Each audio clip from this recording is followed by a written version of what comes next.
Agriculture education is the greatest technology and innovation that we can share with the developing world to increase yields to feed a growing planet. We talk a lot in America about farm size, and people talk about their farm is 140 acres or 350 acres or 1,000 acres or 60,000 acres, and we talk about large farms and ranches in the United States. But one thing that I learned in going to Africa is a 1 acre farm is a huge farm, especially whenever you're equipped with only a machete, shorts and flip-flops and a Lakers jersey. Going out to farm is intensive work.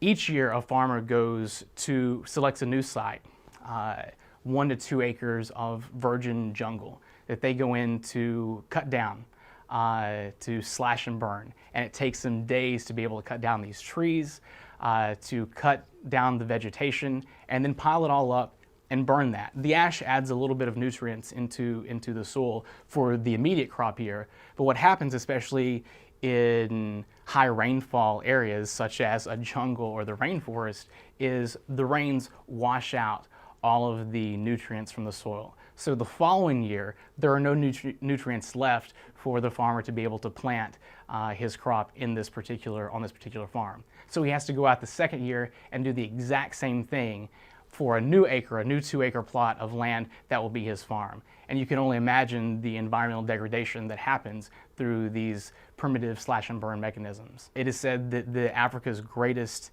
export, the greatest export for the entire continent is its soil, from it washing out to sea because of soil erosion.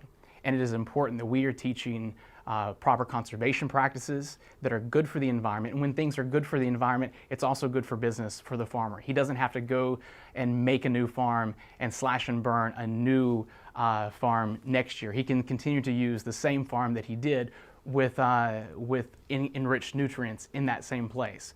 So I think that as modern technologies are diffused through the developing world, it will put an end to many of the environmental practices that are not very friendly right now.